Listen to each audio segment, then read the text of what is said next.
in my ear, and he found that very funny. He liked it a lot. Drew, I want you to start calling me the Vicar of Christ, too, at least until we get a new pope.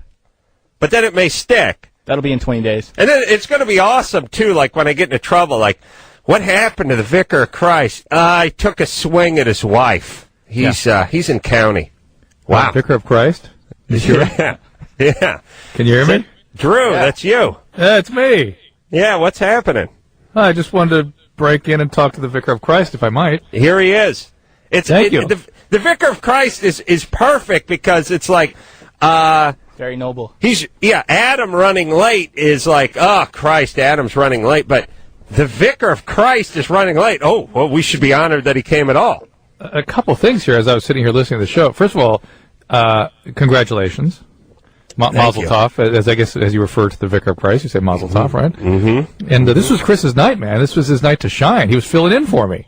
He was. He was on his game. I mean, particularly, it was puckish and spontaneous. Dry. Yeah. I was moved.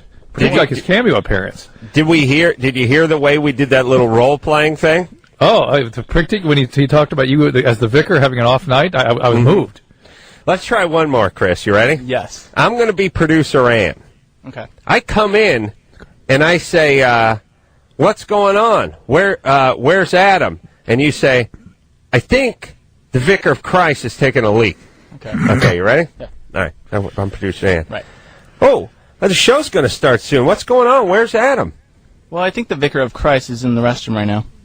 No, taking a leak. Taking a leak. Taking a leak is... A little more specific. Yeah, more crass. Yeah, air on the side of funny. Okay. Why dial it down? All right. We had funny until you put a sack of flour in my funny. You cut my funny, son. I had a nice bouillon cube of funny, and then you mixed it with an ocean of water and 7 sacks of flour. Hey, who is the Vicar of Christ? What is he actually? The Pope. Oh, he's the Vicar of Christ. He's the Vicar of Christ. I see. Okay.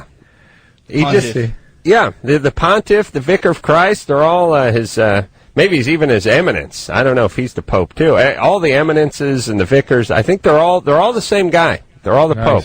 I'm just saying, for the next 13 days or so, the Vicar of Christ title is going to be mine to use. And then if it sticks, it sticks. What are you going to do? There can be room for more than one Vicar of Christ. All right, you ready? Yes. We'll try one more time. Let's do it. I'll be Ann. Do you know your lines? Yes. Okay. All right. It's going to be good. Oh, wow, the show's going to start in a second. Where's Adam? I think the Vicar of Christ is taking a leak right now. Yeah.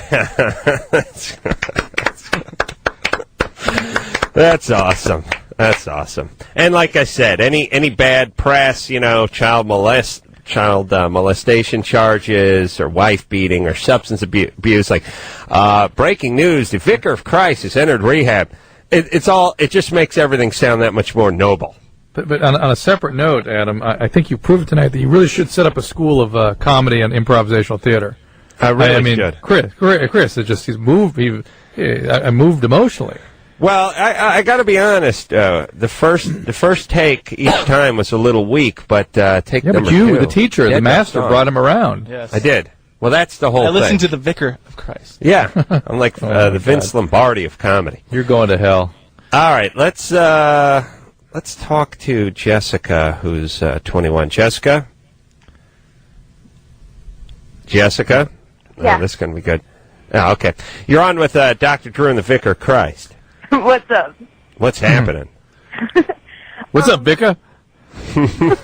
Yeah. And like Snoop Dogg would call me like his Zicker or something like that. I'd have my own name with the brothers. The Vicar for... No. Yeah. The Fischnichter. Oh, wait a minute. All right. The point is the brothers would call me, and, to my very The Visitor close for friends. Chisel. Yeah, for the Visitor for Shizzle. My close friends would just be like Vic or Victor or Victor. Jessica, go ahead. Okay. I was wondering because, I'm 21, my boyfriend's 19. We've been together since he was 14 and I was 16. Mm-hmm. Wow. The first time he claims that he ever had an orgasm was the first time we had sex. Mm-hmm. And That's now possible. Yeah, he's 14. Yeah. He doesn't masturbate And the only way that he can have an orgasm is through oral sex or regular sex. And I cannot get him off just by giving him a hand job. I'm wondering all right. if that's because... Same with the vicar, by the way. See, it gets weird when you start talking about sex. If that's because the first time he ever had an orgasm was something that was more stimulating than just a hand job. It's very interesting. I've actually heard of situations like this where young males that be... Well, think about it. Look, it's a big step backward. In the right. He doesn't want to. pummeling. Basically, he doesn't want to do it. Is the bottom line. He's never had to do it. He doesn't really. I'll tell you what. Here's the real test. You give him a hand job, leave your mouth and your vagina at home, and we'll see if he has an orgasm. Right. For about 2 weeks.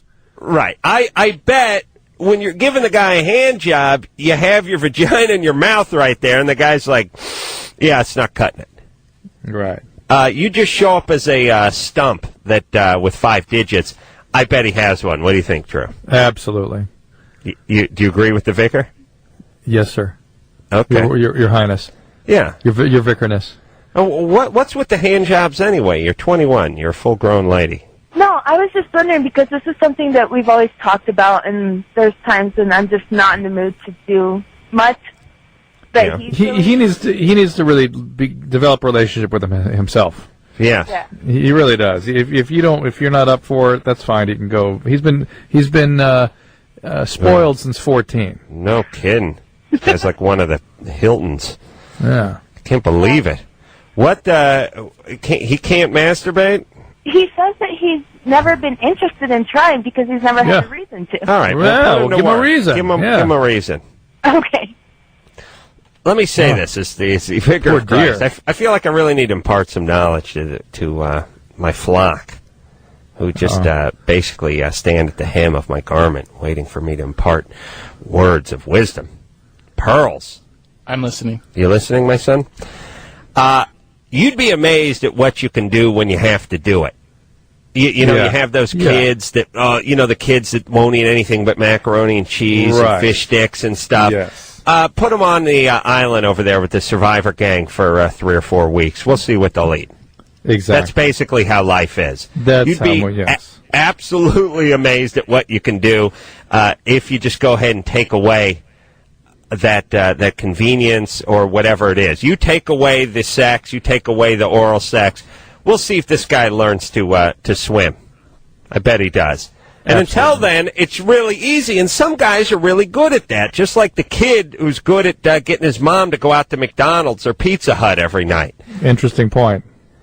You can break them. It's just it's you know what's interesting as the vicar. Let me put this forth, Drew. Whether it's like training a puppy to sleep in its crate, or whether it's training a kid to eat a little braca flower, there's going to be like 2 or 3 rough nights, and then you break them.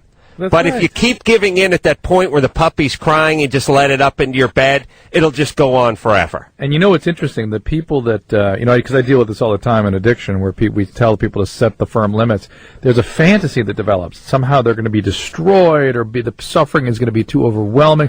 Basically, it's the person listening to the misery that can't tolerate it, not the person themselves. Right. You see what I'm saying? It's like, I can't tolerate you suffering. I can't tolerate it, therefore I'm not going to let you suffer. Right. And in fact, the person who's suffering is just barely going through anything. Yeah, they know how to manipulate. It's not that they know how to suffer, it's that they know how to manipulate. Right. All right. And by the way, the vicar just sounds a little too harsh. Can't you turn it to like Vika? It is vicar. I mean, that's but that's English. Name. That's in English. I mean, you need a yeah. You need a little. Well, how about if I need a little flavor? How about you just need a little more modern, sort of a twist to it. How about you call me VC? Or is that too close to Viet Cong? No, VC is good. VC is good. All right. Or the Vicar C? How about Mr. C? No, VC. VC? Yeah. All right. I'm telling you, to a lot of Vietnam vets, that's not a great thing. I know. But, the VC refers to lots of things throughout history, so there you go. All right. Shelley? Uh-huh. What else does it stand for? Do what? V-count. A what? V-count. Oh, all right. I don't know what that is. No. Shelley, you're 20? Yes, I am. What's up? Nothing. You're on with Dr. Drew and the Vicar of Christ. Sweetness. I'm so honored to be in your presence. 7:33 after 7 o'clock. You're listening to Morning Zoo with Dr. Drew and the Vicar of Christ. Weather and traffic coming up at the top of the hour. Now we got a Savage Garden superset. Not bad, right? It sounds, bad. Yeah. No, the Vicar of Christ would be a great morning show DJ name. Go ahead, Shelley. Okay, well, I've been with this guy for about a year, and we've been living together for about 6 months. And there are times when he just, sex is all he wants. And there's times where he says that for me to even touch him makes him physically sick. Wow. This guy's got range. You got to get him there. Yeah, it's normal for guys to have sort of a fluctuating sexual desire, particularly as they get older. It can kind of come on and go down and go up and go down. And some of it has to do with the fluctuating levels of testosterone. If he's lifting weights or if he's doing well at work, it will tend to sort of elevate his testosterone level. But to be sort of repulsed, that's a little something different, I think. And how old is he? He's 21. Yeesh. Yeah. Does he have a history of some abuse or something? Yeah, when he was younger, he was sexually abused. Shocking. Breaks the vicar's heart to hear that. Vicar. The vicar. I think the thing here is that his sexuality, his 21-year-old libido, breaks through all those unpleasant and conflicted feelings about his sexuality, and then when he's going through one of his low phases, all that repulsion, all those horrible conflicted feelings emerge. So it's nothing that I'm doing wrong. It's nothing about he's a sexual abuse survivor. He needs some treatment for that. Who abused him? I think it was his neighbor. It was a guy neighbor of his. Okay. Has he ever had any male experiences other than that? Not that I know of. All right, Shelley. You got your work cut out for you. He may be going in that direction. Because if he's repulsed by... Well, he's repulsed by a woman. That's, you might ask him what that's about and where he's not repulsed. Hey, Shelley. Do what? Listen to me. This is the vicar speaking. It's Vicar, Drew, please. Yeah, first off, as you know, I'm a devout Catholic. Whatever, yeah. Okay? Yeah. I don't believe I believe it's in very poor taste to make fun of the Pope and his vicarness. So I'm not going with Vicar. I'm going with the Vicar of Christ. I could call you the vicarness. I like that. All right. Your vicarness. Your vicarness. Your vicarness is not. I'm game for that. All right. Shelley, this is your vicarness speaking. Okay. This guy is going to be a handful. He is all over the map. And it's going to be tough for you in this relationship. Okay. So if you're up to it, fine. But be prepared. Because this is really... It's like taking calculus in the third grade or something. Yeah. It's just it's possible once in a while. There's a handful of Asian kids that might get a C, but it's just more than you're prepared to do at that age and at that stage. And furthermore, why would you want to? Yeah, it might. Screw up a lot Everybody. Of life. I'm not saying we need to shun people that have been victims in the past. I'm just saying you ain't up to it as a 20-year-old. Calling from Oklahoma. And by the way, you're not helping the victim. The victim needs to get treatment. But by sort of supporting them and supporting their pathology, it ain't going to change. Right. You can't process what's going on. Is it me? Maybe I should get some new panties. No. No. The vicar says, my vicarness says no. Let's see, Drew. We're going to take a quick call, and then we'll go to break. The band is here, My Chemical Romance. We got a question for the band. We're going to play a song for the band. And I've got we don't have to play a song, but we'd like to. We'd like to. I got my usual thing. I'm looking for stuff for the Strictly Sex Discovery Health Show. Do you have people with sexual performance anxiety or people with a fetish or secret they're afraid to tell their partner about, and they're willing to talk about these things on television? Yeah. That's no one. Ray? Maybe. Ray? Hello? Ray? Yeah. That's you got Dr. Drew and the Vicar of Christ. Yeah, we don't believe you already. but this is in Germany or Florida, so we don't have to believe it. Oh, good. All right, good. Go ahead. All right. One person was killed and three... Germany or Florida! It's Germany or Florida! Go ahead. Okay. One person was killed. and 3 seriously injured, including one whose hand was cut off, at a meeting at a local church Sunday after a 25-year-old man ran amok with a samurai sword. The suspect was motivated by personal reasons, according to police investigator. That's it? That's it. I think we would have heard about. We would have heard about that. Yeah, in Florida. you'd be surprised though. So much stuff going on, especially in Florida, and that's just an average weekend for. You're right. No, you got a point there. You got a point. Samurai sword running amok. Feels like Florida to me. Me too. Yeah. We got burned last night, though, did we not? Maybe we should split on this one just to make sure somebody gets it right. This is a big story too. It's all over the news today. See, I'm listening to last night's broadcast tonight because we're one day behind. I haven't heard the Germany Florida yet. Well, let me say this, Anderson. You say it's a big news story, but it must have happened later on today then, because I sit at the writers' table, Jimmy Kimmel Live, and it's 20 guys with Harvard degrees combing through 1,000 newspapers, and nobody brought it up. And his vicerness, and your vicerness, and of course the vicerness who was put on probation over at LA Valley College academically. I saw it on CNN when I woke up. That was about 3. Wow, no one brought it up. 3 in the afternoon. 3 in the afternoon when he woke up. Oh, yeah, that's what I'm saying. Yeah. When those, So, wow. Florida. Drew, Florida. You're going Florida? Now I'm going Florida. I'm going Florida. The vicar goes Florida, and so does Drew. What do you say, Ray? Stuttgart, Germany. Oh! It's Stuttgart, by the way, but yes. Yes. Yeah, no, there was one part, it was at a local Tamil community, but I didn't know what that was, so I kept that out. Smart. You left it out. You played the game right. For that, you're not getting a windbreaker. All right, My Chemical Romance is in studio tonight. Drew, we are in nothing short of a funk. You and I? We're in a slide.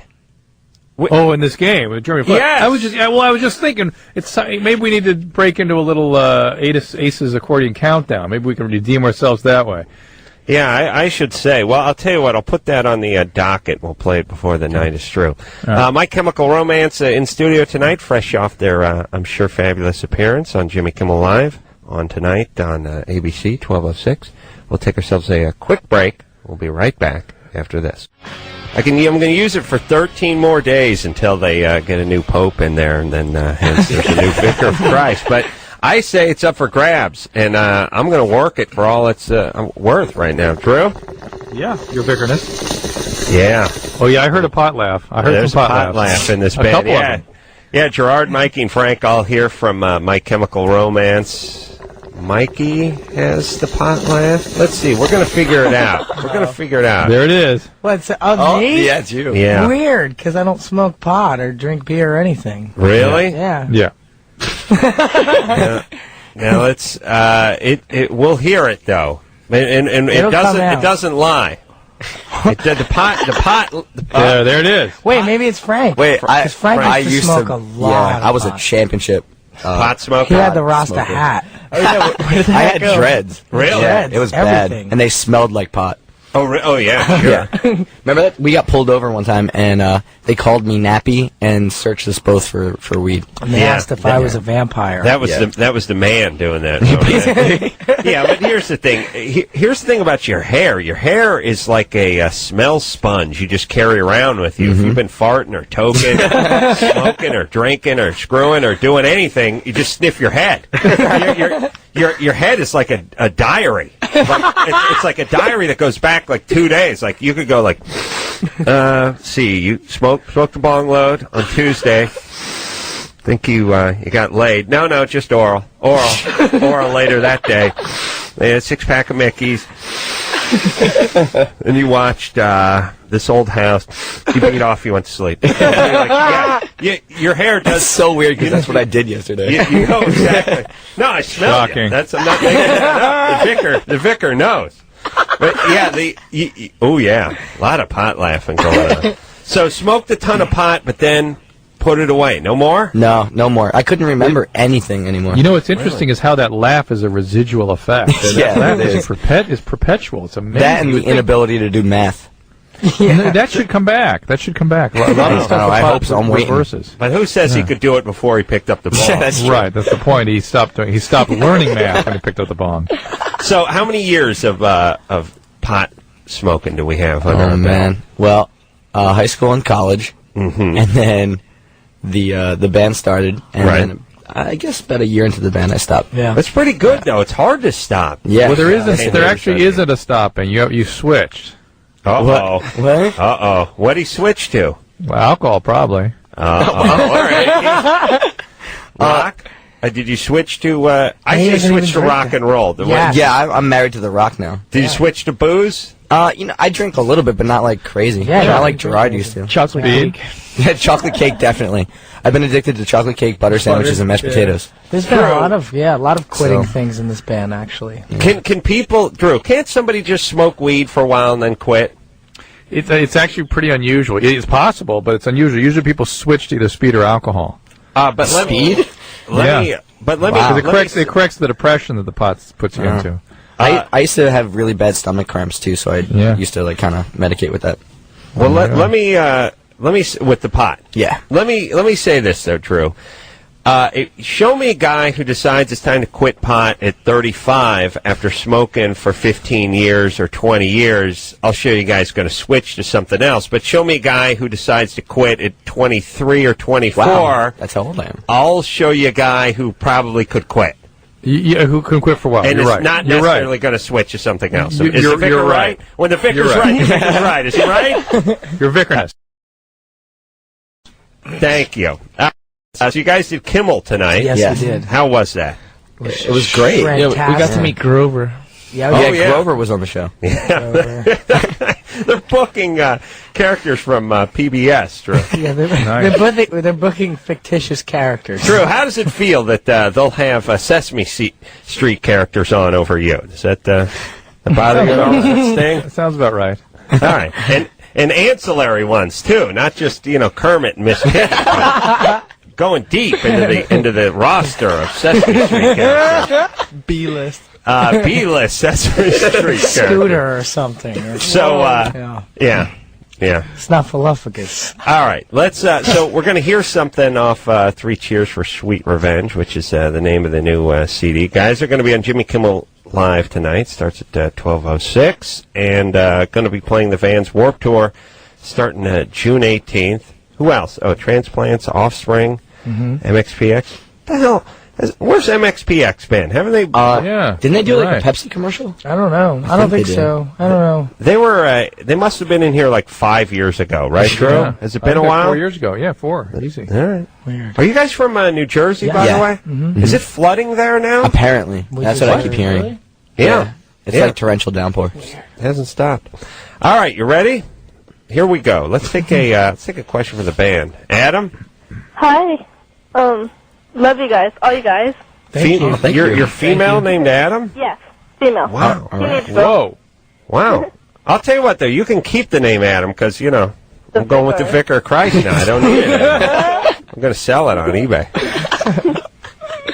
All right. Go ahead with your question. Okay. Well, Gerard, your birthday's coming up, and, well, both of our birthdays are coming up. I wanted to know what you're going to do for your birthday. Actually, we together as a band are going to be playing a doubleheader, one of the first doubleheaders in our career, in London at the Astoria. We're playing a matinee, which is interesting. Wow. Yeah. That's what I'm My, doing. that's far. Yeah, it's 5 more days?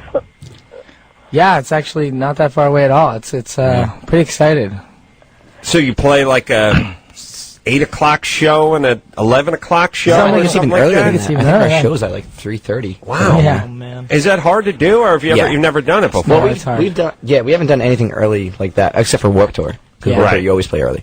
But We haven't done it, not on this scale. Like, we've never done a doubleheader where people are expecting, like, an hour and 20 minutes. like a headlining show. Like a headlining show, yeah. Yeah, I think it's got to be tough to do things like stand-up or playing a band or do that stuff that's supposed to be done about 10 o'clock at night at 7:15 in the morning. Yeah. On Yeah. the That's the right. early show or something, especially when you're not used to getting up until 2 in the afternoon. Hey, Adam, the female? Yes. I had another question. All right, what is it? Well, Gerard, how can I get you your birthday surprise?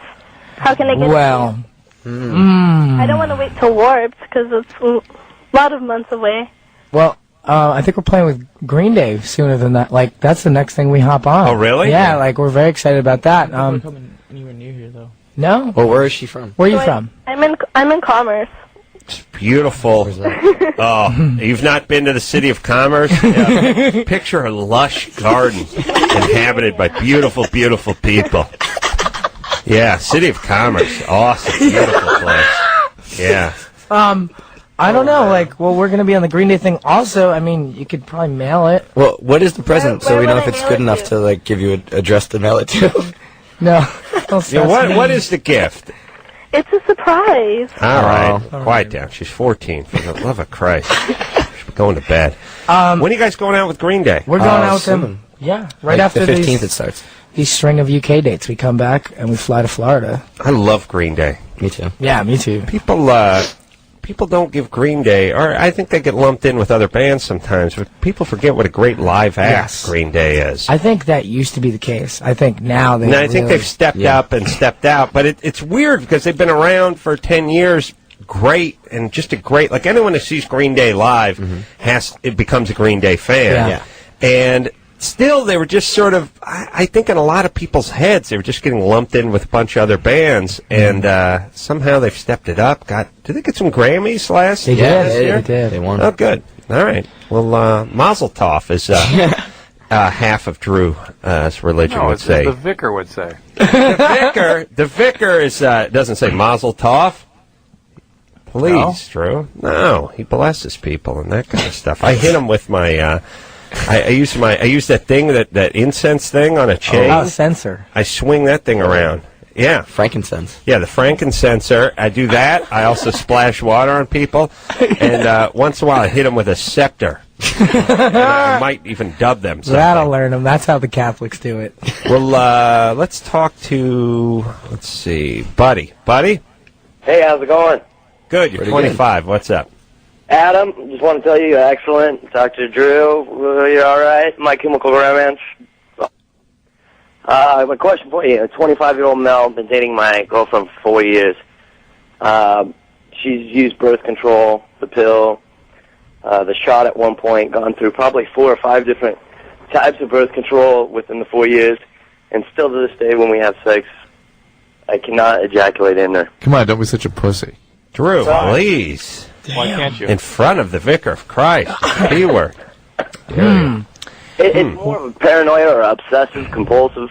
Yeah. Fear pregnancy, any of that. I just But why ain't you got no play, player? Drew, please. Don't talk down to our callers. You know, Is that something she wants you to do? Does she? Yeah. Do you not want to do it, or does she not want you to do it? it's pretty much now just normal not to do it. Just You wear no. a condom? What's that? Do you wear a condom? No. So Well, why don't you put a condom on? Maybe it'll help you. And not only you know. that, you're having emissions while you're in her. So it's not like Yeah. nothing's, you're not having the full ejaculate, but there's stuff comes out of you all the time you're having sex. But it's not the same as the big surprise there at the end. Surprise! Yeah.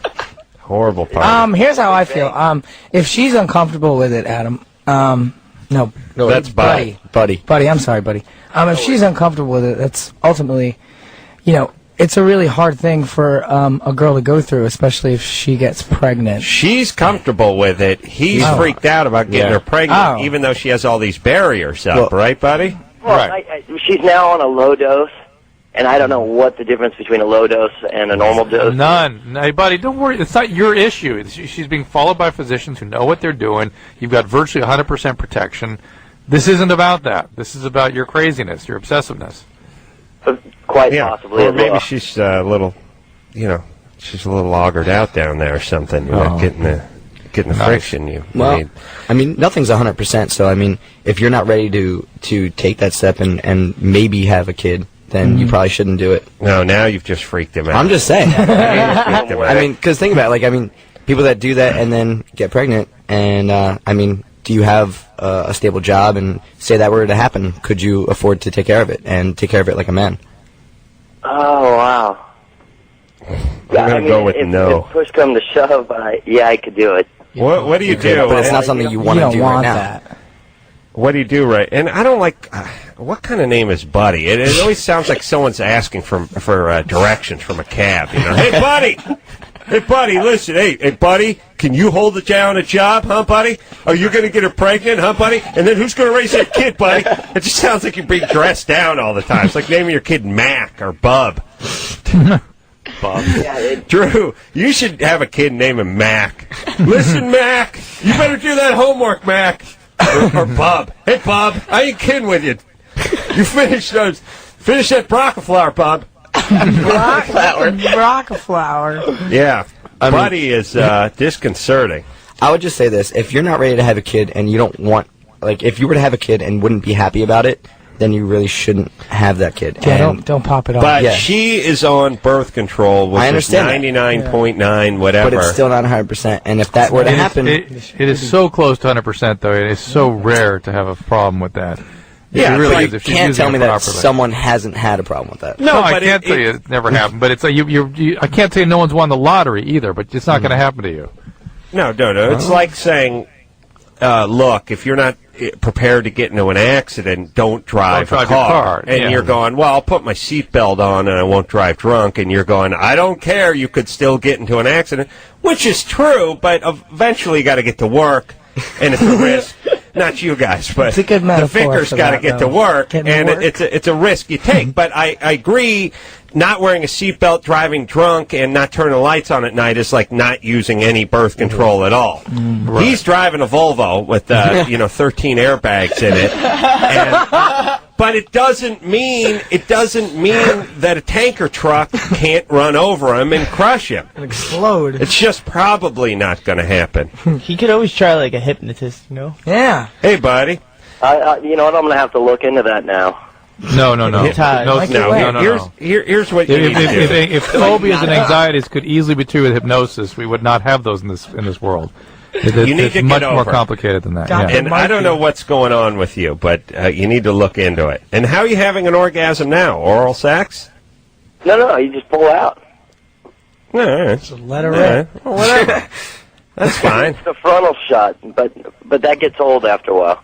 Yeah, I imagine, especially on that corduroy sofa your folks gave you. Disaster. You only flip that cushion so many times. Drew, you ever seen a corduroy sofa? After you worked it? I keep getting in. Yeah, it's a disaster. I'm still thinking about what you did to the beanbag. That wasn't me. That wasn't turned me. Into a solid block. No, that was not me. It's a friend of mine used to hump the beanbag. He'd open it, open up the zipper a little and get some of that peanut packing in there. And then he'd have to break. The thing would dry up like a snowball. You have to whack it and then break it up again. Yeah. Oh my god. Yeah, you'd have to drop an elbow on it before you could sit on it. Get it moving again. All right, let's take ourselves a little break. My Chemical Romance in studio tonight. We'll hear something off the new CD, 3 Cheers for Sweet Revenge. They're on Jimmy Kimmel Live tonight, 12:06 in your time zone. We'll take a quick break. We'll be right back after this. New York City, My Chemical Romance in studio tonight. Gerard, Mike, Frank, all in here, and you can see the guys and the rest of My Chemical Romance on Jimmy Kimmel Live tonight at 12:06. All right, let's take one call and then let's hear a song, shall we? Okay, sure. Perfect. All right, let's see. Here's an interesting question, John. Hello. 22. What's up? Well, I was just wondering, do they make? Or I've seen all these things in the store about libido enhancers and all that good stuff. Do they have libido suppressants for guys that are won't cause any damage or permanent stuff? Interesting But question. you want to tone it down. Yeah, and for the most part, the serotonin reuptake inhibiting medication will do that. So things like Prozac, Zoloft, very effectively will oftentimes at least give you difficulty having an orgasm, oftentimes decrease your libido. What would be the big side effects of taking something like that if you didn't have any problems that necessitated it, other than the hyperactive libido? I'm understand what you're asking me. What risk could you? How would you feel if I just started taking Prozac? How would I feel? Hopefully, the way it's designed to feel, it does nothing. You might get a little tremor. You might feel anxious. You should feel, if you're depressed, you should feel less irritable. And if you're horny like our caller, you should feel a little less that way. No, it's not like that or anything. I don't know, I'm kind of freaked out about like STDs, and I don't know, I just don't want to do like any kind of random stuff, and just get tempted every now and then, figure the easiest thing would be to take care of the whatever. You know what? I think it's really good. Masturbate more. Yeah, it's good that you don't want to do random stuff, too. I think that's really responsible. You could also play a lot of video games and read a lot of comic books and play Dungeons and Dragons. Grow a mustache. And Girls don't like those. That'll set you straight, trust me. Yeah, John, what are you doing that you're in such demand sexually? No, it's not that I'm like, Mac Daddy or anything like that. It's just that, I don't know, I've recently got out of a really long relationship. Mm-hmm. And right now it's, you got I don't know. Urges, huh? I'm sorry? You have these urges. You got out of this relationship. All right, so put a condom on and go to town. Yeah, then so there's says the Vicar of Christ. stuff. Yeah. There's what? There's all what stuff? HPV, herpes, and all that stuff. Yeah, but you're pretty good with a condom, or, just choose your partners. Yeah, well, that's all. All right, listen, eat saltpeter. You're breaking my heart. It sounds like you need another relationship. Just don't have sex with somebody until you really care about them, and then have a relationship. And what is it with all these guys who are just freaked out about sexuality? Like, I don't want to go inside my girlfriend, and I don't want to catch anything. When you go half speed, that's when you get hurt. That's what my old football coach. You got to go 110%. 110%, you'll be fine. You start approaching sex half speed. That's when you tear an ACLU. What do you tear? A hamstring. Yeah. ACL. Yeah, wow. Not the ACLU, but ACL. You tear that. You get hurt when you go half speed. That's why you get drunk. You don't wear a condom. You pile right in. You roll the dice.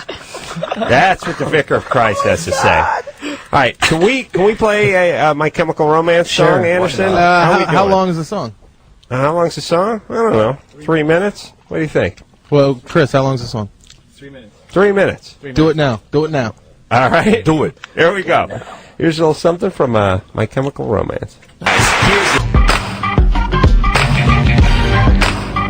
Hey, everybody, it's Loveline. I'm the Vicar of Christ. That's Dr. Drew over there in New York City. We have My Chemical Romance in studio tonight. The guys will be seen on Jimmy Kimmel Live tonight at 12:06. So if you want to see them in person, you can just turn on your TV and watch them this evening. All right. Now, Drew, you there? Yep.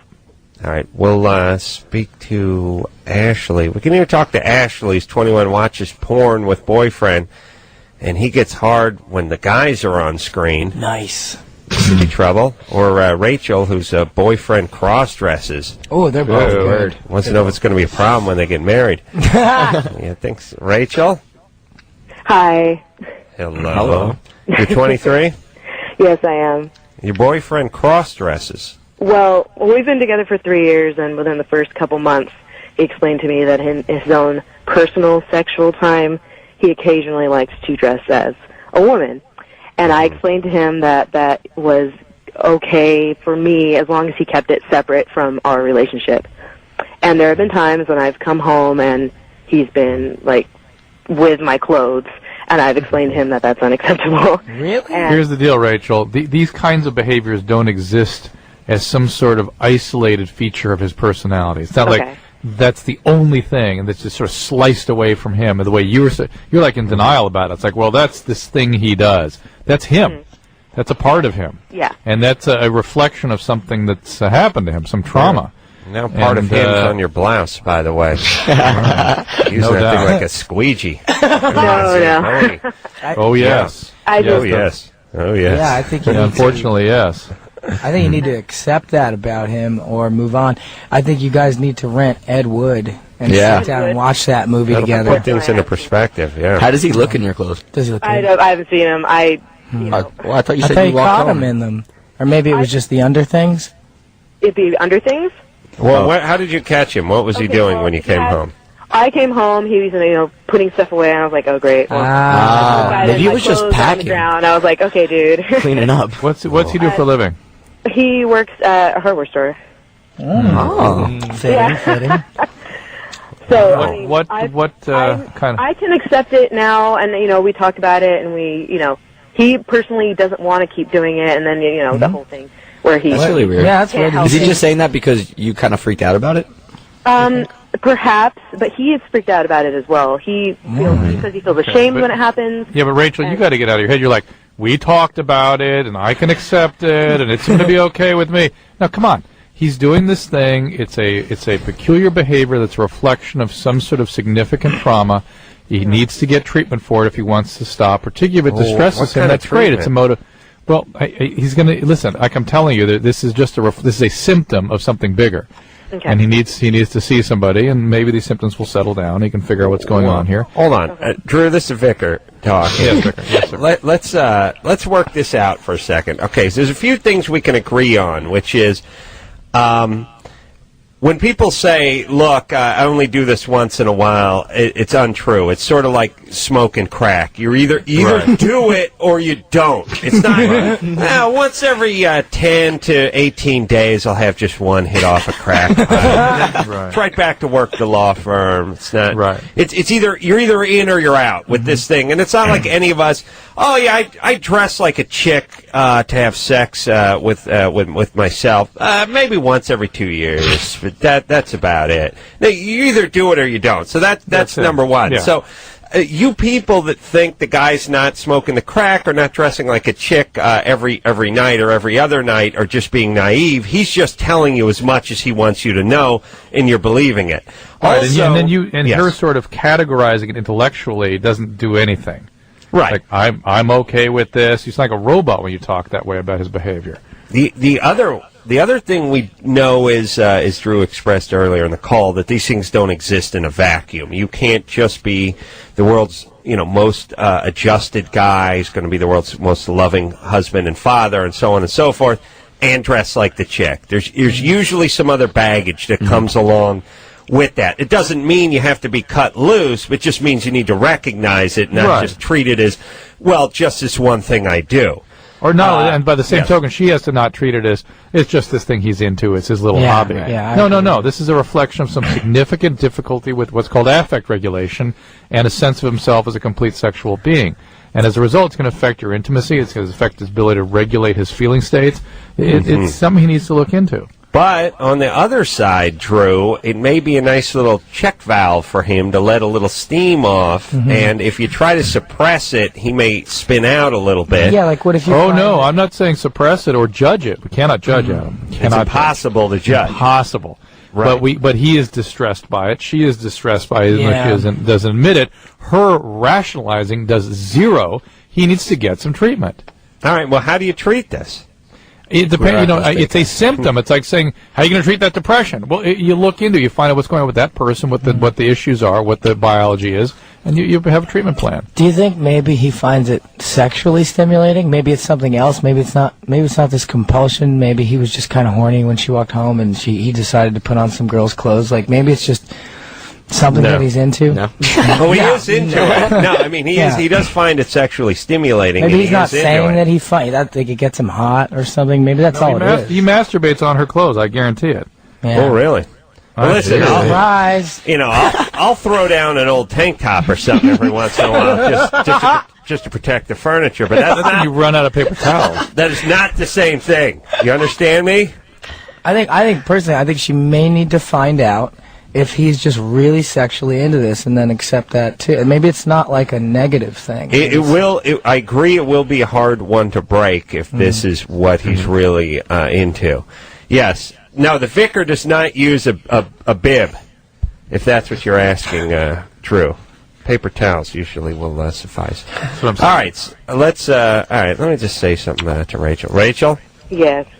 All right, so this is probably a bigger issue than maybe you're letting on, or maybe he's letting on. It could be. I'm just not entirely sure. All right, well, here's the thing. Before you get married, because that's really that's a contract you haven't signed yet, and you need to work out the deal with your cable operator before you actually sign on the dotted line. Make sure you're getting all the channels you want, because once you sign, that's it. You're screwed. So do not sign that marital contract until you guys are on the same page. You don't have to judge. You don't have to get angry. You don't have to corner them. But you're 23. You can put marriage off for another couple of years while you get this prom sort of stabilized. It's just something we've talked about at some point in the future, and then I was considering taking that part into consideration as something that could develop into something greater. The real scary part is he could look better than you in your Yeah, does he look he's good old. in them? Halloween, he's... See, that's the first sign. When a dude dresses up as a girl for Halloween. That is. Remember when the whole football team would do that? Yes. Yes, I do Something too. wrong. That means if they do it, especially a couple years in a row. Yeah. There is. It is true that these things sort of manifest themselves early with. This just a little Halloween. I think would be funny to go as the third Hilton sister, or that weird. Guys will do that like, hey, just for fun. I mean, I'm not really into it, but let's do something where I pretend like I'm breaking into the bedroom and I'm like a rapist who's escaped a mental institution. Don't get started with that, ladies. Drew, is the vicar right or is the vicar right? Your vicarness is correct. Thank you. Let's speak to Ashley, 21. Ashley? Yeah? What's up? Hey. Well, my boyfriend, every time we're watching, porn, he somehow, gets all excited when, the guys come out. Well... Yeah, but is it excited because he's seeing guys have sex with women, or is he excited by the guy? I think the guy... Well, first off, hold on. It's bogus because I've reviewed porn very closely. The vicar's taken a jeweler's loop to the porn, and they don't have guys just coming out without chicks. It's not like, oh, it's a porn. Yeah, 3 dudes come out, they get naked, they chub up, and they stand there, and they rub their penises against each other, and then about 15, 20 minutes later, some hot, coked up chicks come in and have sex with them. The chicks are there first. Then the dude comes in because he's cleaning the pool and he wants to come in and get a little iced tea. Right. That's how porn works. So what kind of porn are you watching, Ashley? If you're not watching gay porn, then there's no guys with the absence of women. Yeah. Yes? No, it's not gay porn. What kind of porn is it where there's just guys and no nude women? Well, first the guys come out and the girls and then... No. Bogus. Ashley, you can't do any better than this in the bogus department?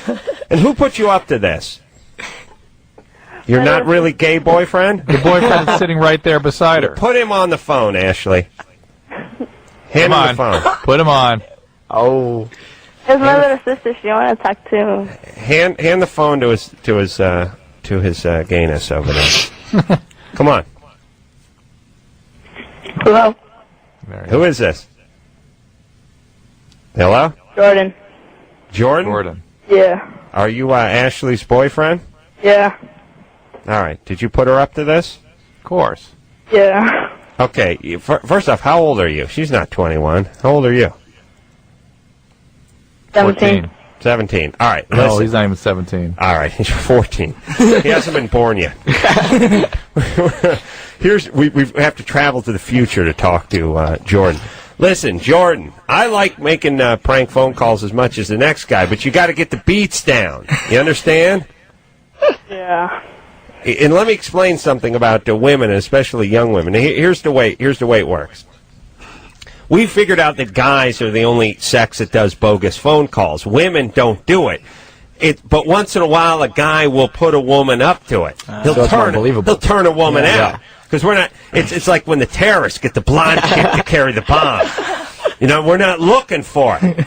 So, but bogus is bogus, and our bogus nose can sniff out any bogus call. And Ashley's was full of crap. And by the way, women are too stupid to vamp most of the time, especially 16-year-old chicks. So when you say to them, "What kind of porn was this?" where a guy just came out naked, and good porn. You get nothing. She had nothing, right, Drew? Yeah.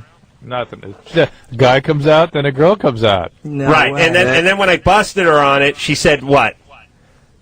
Guy comes out and a girl comes out. She said the exact same thing because that's what he told her to say. Right. Man. Jordan, how dare you? That was weak. You don't have to be the vicar of Christ to know when you have a weak, bogus phone call, and that was pathetic. Please, call us in 5 years when you get it worked out, would you, brother? And this time, get a girlfriend who can act. Jordan? Yeah. All right. Yeah. I'm boarding. You're bored with my critique, son?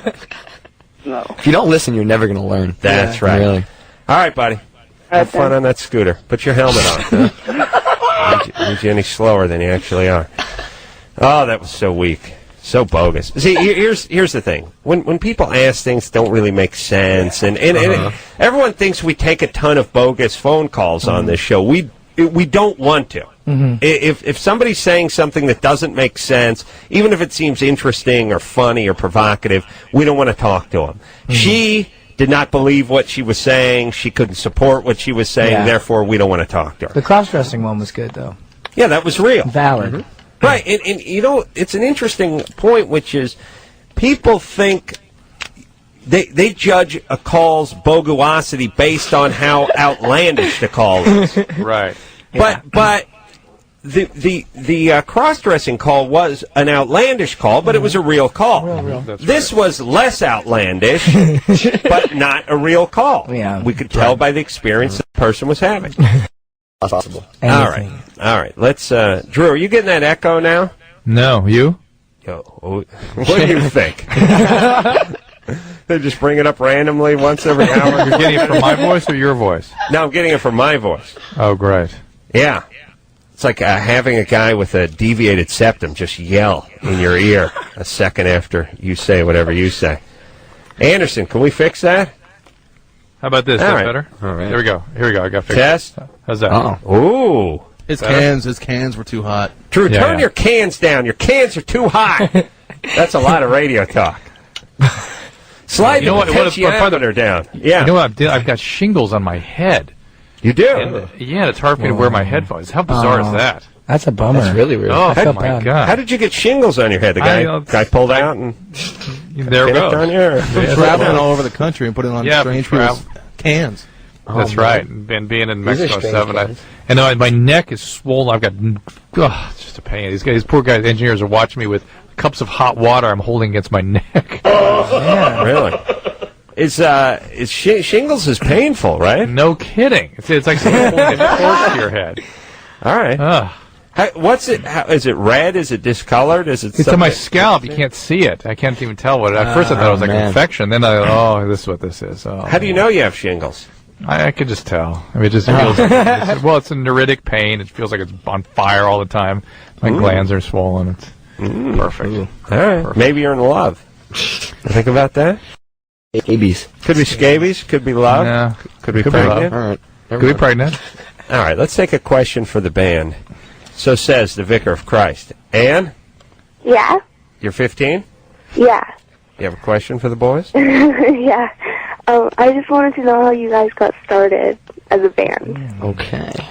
Actually, not to, since we're having a lot of fun, not to be a bummer, but 9/11 happened, and I was an artist in New York, and I was very personally affected by it. I wanted to find other dudes that were personally affected by it and wanted to actually make a difference and change the world somehow with music instead of just kind of trying to sell property to cartoon networks and stuff like that. What kind of artist were you? I was started as a comic book artist, and then I moved into animation and toy design, and I was really happy doing it. And then that happened. I realized I wasn't helping anyone but myself or other people financially. Well, I mean, but couldn't one argue that if you made a comic book that brought meaning to someone's life or brought intrigue or comedy or whatever, you could make that same argument. Happiness as music as you could with that. Do you feel music is a better way to contact the masses? At the time, I felt like I needed such a direct release that it felt like the best way possible. And had you had a musical background up until that point? No, not really. You was in other bands. What's up? You were in other bands. Just like little. Well, you were in other bands then, right? Yeah, but like they weren't real bands. Like we just kind of like I was in art school and I'd started some small bands. Frank was the one who was played the most out of all of us. And how did you hook up with Frank? And how did you guys know each other for a while? Well, it was kind of weird. Like I met Mikey at parties at I used to be in another band on this label called Eyeball, and he would show up at parties, and I met Gerard too at the same parties, and they would come out to shows that I was playing, and after that they were like, "Oh, we're gonna start a band too," and I was like, "Oh, I'd really like to hear it." And when I heard their demo, I was like, "Oh man, this is like my favorite band right now." And I got them a few shows, a place to practice, and then my band broke up, and they asked me to join. Oh, so. It was awesome, yeah. So you guys, you guys didn't go to high school together, or any of that, which is really weird because we grew up like 10 blocks from each other. Yeah, I just figured you guys were all from New Jersey. Maybe you played on the same softball. Well, it's very team incestuous, like the scene that we grew up in. Figured, yeah. Yeah, especially Jersey. It's like what, millions of people crammed in this tiny state. So it's very like music community. It's all incestuous like that. It's just kind of like this buddy's in this band and this band and this band. Well, so Gerard, did you do anything involving the cover art or any of that stuff? Is this yours? Cover. Oh, wow, it's nice. It works. Thank you. It was originally supposed to be a photograph, and then Jeff Aroff, who works the label, was like, why don't you just make this the cover? Because I'd done a drawing for the photographer, and I was like, well, I don't know. I guess I wasn't confident after quitting art. And so you drew and said, here's what your picture should look like. The picture on the cover is actually just like a sketch for the photographer to use. Oh, really? And it wasn't modified? No, not at all. Wow, it's beautiful. Thank you very much. Yeah, it's one of these things, art is... it's just one of these things where it sort of either works or it doesn't. It's kind of hard to explain why, and people do explain why every once in a while, but they just end up making asses of themselves because then John Stossel said it was a 3-year-old who threw up onto the canvas, and some guy in a turtleneck explained for 20 minutes about how it worked and why it worked. It just either works or it doesn't. It's either pleasant or communicates something to you or it doesn't, and this works. Thank you very much. Yeah. In fact, I had tried to do better ones. Of that, none of them worked. That was the original, and that was the only one that worked. Well, it's another interesting point from the Vicar of Christ is I do believe, at least comically, your first impulse is usually your best artistically. It doesn't mean it's the most refined. It just means it's your purest impulse. We, as a society, my mom does this. What my mom does is she tries to pick out a wallpaper, so she takes 5 different wallpaper swatches, she pins them to the drywall, and then she stares at them for 6 years, and eventually they lose all meaning.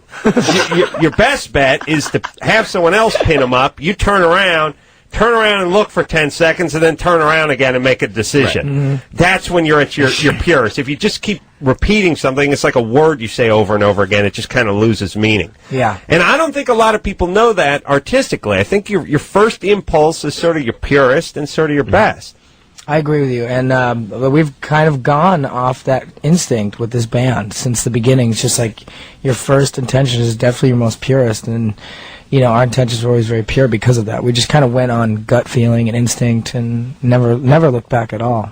Well, all right. Well, good story, and it's still better than you guys just hanging out in high school. Isn't it? We get a lot of. All right, let's take a little break. My Chemical Romance is in studio tonight. What? Your Vicarness? Yes. I just want to again promote that I'm looking for people that have sexual secrets, very much like that cross-dressing fellow, afraid to share with a partner, and or people with performance anxiety that we're willing to talk on Discovery Health Channel. Performance anxiety, meaning unable to achieve an erection? For various kinds of performance anxiety. People fear they're unable to have an erection, have an orgasm, don't want to take their clothes off, just fear about being sexual. All right. But isn't 90% of the people don't want to take their clothes off? Is it 90% of them are fat and the other 10% were molested? That's about right. That's about right. All right. Because great-looking people, clothes come off in a heartbeat. Pow. There you Skinny dipping. I like the guys. The guys who just can't wait the shirt. The guy's walking down the street at 61. It's like shirt's off, man. I'm boiling in this tank top, man. I'm boiling. I got the steams coming out of my mouth. I'm frying. They're at the ball game. Shirt comes flying off. Shirt cannot stay on. Like the guys with the hot bodies. Shirts just all. They don't even own more than 4. Yeah, and 3 of them don't have sleeves. And once it's like, if they're around a pool or something or at the beach, shirts never even near them. I mean, it's off into the evening, into the next day, still walking around in the trunks. Yeah, I don't mind that. It's just I don't like the shaved chest with the pierced nipple. Oh, I got pierced nipples are a bad scene. Yeah, No. Freak me out. it's weird. Very Dave Navarro. And it forces you to focus on the dude's nipple, and that's the part I don't like. Like I'm trying to have a conversation here. Oh, there's your nipple. Yeah. What's going on with the nipple? Got to look at your nipple. Hey, dude, that's your nipple. Yeah, that's nice. Why don't you just pull a nut out while you're at it? I really think it's less offensive to me if you just pulled one nut out. Just let that, wear some tight shorts and just have one nut pop out of the side of the banana hammock or whatever. Preferable. I'll get a look at that. Preferable, right? Yeah, absolutely. Yeah, somehow the nipple is more egregious, more offensive. All right, we'll take ourselves a little break. We'll be right back. And My Your Chemical Vicar's humble Romance. servant. Thank you, Drew. My Chemical Romance in studio tonight. 3 Cheers for Sweet Revenge. Name of the CD. We'll hear another cut off that and a couple of few. The guys are going to be on Jimmy Kimmel Live tonight, by the way, and we're just roaming the halls here at the legendary K-Rock and mentioning how many records that No Doubt has sold, about 8 million copies of that one Tragic Kingdom record. Do you remember I put a curse on them? Yeah, it was great. Yeah, it was awesome. Well done. I've really only put I don't know how many bands I've put a curse on, but No Doubt is the only band to my knowledge, Drew. Have I put a curse on another band? I can't recall a spontaneous curse. No. Yeah, I put the pox. The vicar put the pox on No Doubt because they came in and they were fine. But then later on, I think they called me a racist because I made some Indian joke about Tony. Right. It turned into a It wasn't even about Tony. No, here's what happened. Tony from No Doubt is Gwen was like dating Tony in the past, but nobody knew any of this stuff. This is like Drew. What is this? Like 8-9 years ago? Easily, yeah. And don't worry, that curse is going to kick in any minute now. Another 10 million records or so, and then pow, like a sledgehammer. But anyway, they were in here, and Gwen was talking about like interracial dating or something, and she was just sitting here like you guys are sitting here, and she's like, "Yeah, I dated a guy who was a different nationality. I dated an Indian guy for a while." And I said, Indian, like a woo-woo-woo Indian or 7-Eleven Indian. And it was just, I was making a joke. But it turned out to be 7-Eleven Indian, by the way, which I don't know if you guys have that in Jersey, but here we got this, that's basically Eastern Indian versus American Indian. And I didn't know Tony from the band was the guy she was talking about, because normally when you talk about, I dated this guy for a while and I had this interracial thing, it's not the person sitting right next to you in your band, it's some dude you went to high school with. So they were like, it was a little uncomfortable for a couple of beats, but then they seemed to laugh it off. Yes, Drew? It seemed like it, yeah. Yeah, and then we went on, but that was like in the first hour. It's like another hour worth of show. We just answered some calls, and then they split. But then they sold a few records, and they got a little big.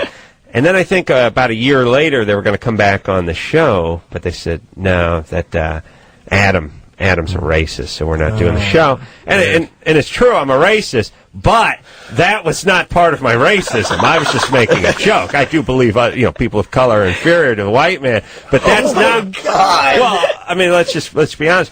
But that's not what I was saying there. That was actually just a joke, not part of my rhetoric you can find on my websites or anything like that. Or any literature you might be literature. in your basement or something. As a matter of fact, I want to talk to you guys after the show. If you start. Just, you have pretty big stage up there as a band, and there's a message I'd like you to get across. There's a lot of confused white people out there. I just want you to. We'll talk after show. I just want to see. Mikey's face is frozen. It's not. In shock. I'm not advocating any violence. It's just a message I'd like to get across. I got some land in Montana. Oh my God! Plentywood, Montana. It's beautiful country over there, and it's just Drew understands what I'm saying, and he understands it because he's got some Jew on his mother's side that he's not welcome, but he respects it. That's the point. Am I right, Drew? Well, the vicerness demands that. Yes, demands respect, and if you guys are what we call pure, we'll talk. Let's not talk about it on the air, but let's just talk off the air. That's all I'm saying. Yeah. There's room for artists too, as long as Bohemians. There's still room I don't need what we call long hairs or troublemakers over there. There'll be a sanctioned art that I'll approve, and I will review, and there'll be a place for it. Is what I'm saying. Yes, just like Hitler had Wagner.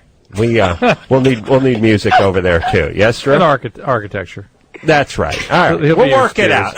Enough said. The point is I put a curse on No Doubt. How did you do it? I announced it. Oh. I announced it. And then after the word got out, several million albums later, that I put a curse on. You know about them in Luke? Yeah, the Evil Eye. Evil Eye. Yeah, it was my version of it. Yeah.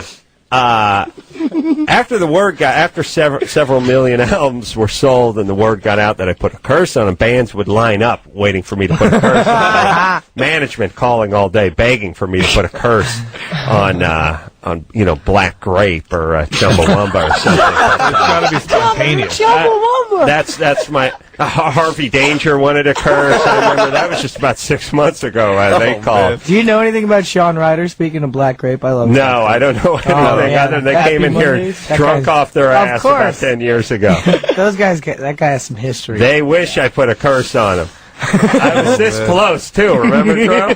Oh yeah, this close to putting a curse on them. But hey, here's the point: you can't just line up and get a curse. I have to mean it. Otherwise, it's not going to have any real effect. We have to it has to be sincere. Has to be sincere. Like, I like you guys, therefore I can't give you my curse. Therefore, you're not going to sell as many records as you would if I put the curse on you. It's ironic. All right. Well, here's my point. No Doubt is only sold like 30 million records. Imagine if I hadn't put the curse on it. They probably would have sold like 100 million. Yeah, that's right.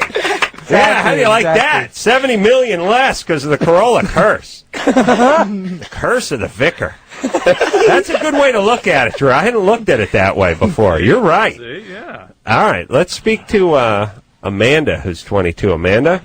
Hi. What's happening?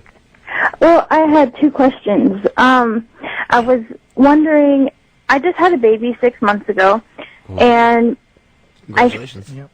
the reason, my mom said that sometimes that can give you a hemorrhoid, and I didn't know if having him so long ago, why would I have one now? But the other part of that was, if you wear thong underwear, could that give you a hemorrhoid, or am I just weird? Let's put it this way: you have a hemorrhoid. Whatever caused it, it sounds like you have. I'm going to go with having the baby over. More I mean, likely, look, over the I'm no doctor, but 3/8 of a strap of chiffon going up your butt crack versus crapping out a Duraflame log, essentially out your vagina. I don't have an advanced degree, Drew, but I'm going with the pushing the 10-pound sack out of the vagina over the wisp of yarn that tickled your crack. Right. Yes. Am I right, Drew? I'm not a doctor. Well said. Well said. All right. But she's thinking. That's what I like. Amanda? Oh, yeah. Yeah? What you are your and the kid, symptoms? come meet me in Montana. I don't need to What are your Leave symptoms? the father. What are the symptoms, Amanda? What is what? What are your symptoms? Oh, well, this is uncomfortable. You have itching or burning or what? Burning. No, it doesn't burn. It's just uncomfortable. It itches a little bit, but not a lot. And I don't think I've had it for a long time. Is something popping out? You feel something coming out there? A hemorrhoid is a swollen vein that kind of pops out of the anus. Well, do you know how I could get rid of it? Well, first of all, why don't you go see a doctor, find out what it is? You could have something like whipworm, or you have what's called pruritus ani, and you have a child in the house. You can get worms, little kids in the house. You've got to go see somebody to find out what this is. Okay. Hold on, pruritus. You got it. Pruritus may take over the Vicar of Christ. Now the Vicar of Christ Paritis ain't I? Thank you. Please sit. Your vicar, You're too much. Thank you. That's your band. Oh, the Vicar of Christ will front Paritis ain't I? Yes, Paritis ain't I? Yes. All right. And how do you spell that? With a C or P? P-R-U. P-R-U. All right. Amanda. Yeah? Good luck with that. You can't figure out... Do you have a bump on your butt? Can you figure this out? Yeah. I mean, Right. I've only noticed it like a week ago, so I wasn't Did you look in the sure. mirror at it? Yeah, did you check it out? Have somebody check it out? Well, no, I mean, I don't know. I made an appointment with the doctor. There you go. That's good. I just wanted to, like, All right. I don't know. Go get some Anusol cream. Anusol. Some kind of ointment. Anusol HC cream. Make an appointment with the mirror and a flashlight, because you got to bounce that beam. Anusol HC cream and then a warm bath. There you go. Okay. Drew, what in that order, or shouldn't it be in the other order? The other order, yes. Repeated warm bath. Repeat Anusol cream. There you go. What about, like, what should you be feeling for or looking for if you have a hemorrhoid? Like a purple bump. Right. A bump. Yeah. Yeah, around the anus somewhere. Around the anus. Yeah. And it should burn. It should sting. What should it feel like? Or hurt. It can frankly hurt. Okay. Be painful. I don't think chicks probe themselves enough. Like a dude would have gotten on this immediately. Yeah. And shown his friends. Showing all his buddies. Oh, yeah. Taking a picture, put Pictures it on the internet. Yeah. Naked on the internet. And plus, we have the extra disadvantage of the sack and junk to work with. You know what I mean? Vagina, it's easy to get at your anus. Sack and junk, that's like a tree that's fallen in the road. You know? It's like, we got to get around it now. You're on foot. Like, I can't get to my anus. I got too much sack. I got to go backside, and it's like a two-manner now, and it involves, like, mirrors and green screening. You have to get buddies involved. Yeah, get guys involved. If you had no sack, and it'd be easier to get. And women are more flexible than guys. Yes, of course. They could get down and get a good look at their stuff. Sure. Yeah. Drew? Yeah. Imagine how much time you'd spend with your anus if it wasn't for your cumbersome sack. Could you imagine? The tree in the road? Yeah, if it wasn't for that fell tree in the road, you'd be happy motoring with you and your anus. Yes? Yeah, of course. Yeah. I'd be having a love affair with my anus if the sack hadn't got between us. Well, Adam, come on, be honest. Be honest. You've got not just the fallen tree, but you've got the woods plenty. I got a thicket. Yeah, I got a hedgerow. Yeah, it's like Normandy with that hedgerow down there. You can't. The krauts are hiding in it. You can't see or you can't find them. Yeah, but I do feel like the sack has gotten between me and my anus, like a parent has gotten between like Romeo and Juliet. A great love affair here, but a fat, hairy, wrinkled parent has gotten in between the two of us. Wow, there's going to be a suicide here. You guys should write a song about my stash. Sure. You want to talk art? How about the loss? When you've loved and lost like I have? Potential. What if? We'll never know. What could have been? Sack, what could have been? What kind of music could me and my anus have made if not for the sack? We'll never know. My face hurts. Yeah, my face is starting to hurt. Well, that's good. Let's give our faces a rest. We will take ourselves My Chemical Romance in studio tonight. We'll take a quick break. Then we're going to hear another song after this. Hey, everybody. It's Loveline. I'm Adam. No, I'm the Vicar of Christ. Lead singer was Adam. Lead singer of Paritis ain't I. Paritis ain't I. Sounds like a black metal band. Yeah. Paritis ain't I. Piranha anus. Narthex and the Paritis ain't I.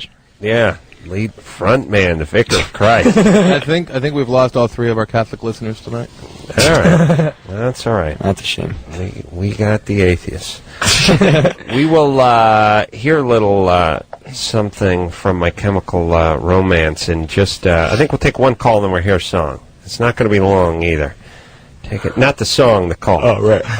Taking steroids for college baseball, long-term effects. Oh, is that Chris Holland? Let's talk to Jake. What's going on? What's happening? Man, playing college baseball, and I've seen all these professional athletes taking these steroids, and decided to delve into it, and I want to know the long-term effects. Very impressionable, huh? There are many. There are certain kinds of liver disease you can get: kidney failure, hypertension, strokes, heart disease, chronic fertility problems, chronic erectile dysfunction, Baldness. Baldness, yeah. So there's many, many, many potential serious medical consequences of taking steroids. But Drew, what is there a safe way? And I know prescribed by a doctor for an injury or an illness, but let's just say recreationally, you're trying to add a few more points to your batting average and have the long ball carry 30 feet longer. Can you do it for a season, taper off, or whatever? Or do we know? We don't know. You're only putting yourself in harm's way. There's only potential to do harm. There's no potential to do any good medically. But you might be able to skate by without long-term consequences. Yeah, you can. Yeah. I mean, do you think a guy like Jose Canseco is ruined? I think most of those guys are going to have accelerated vascular disease. They're going to get heart disease young. And if you remember, some guys even believe you can get tumors. Like Lyle Alzado believed his lymphoma was from steroids. I remember that. Well, and also a lot of guys, a lot of NFL guys, linemen, guys that were, all pro in the 70s and even the 80s and even coming in the 90s, dropping dead in their late 40s, early 50s. That's, they talk about sort of wear and tear on the body, but, no way. Guys who work in steel factories and coal mines have wear and tear on their body, too. They don't drop dead at 50. Right. This is wear and tear could probably be considered the use of steroids. Yes, Drew? I absolutely agree. All right. Well, the vicar's right. Yeah, hey, Jake. Yo. Yeah. The other question I had was, you're telling me, liver, and I'm talking more or less like children, like defects or anything like that.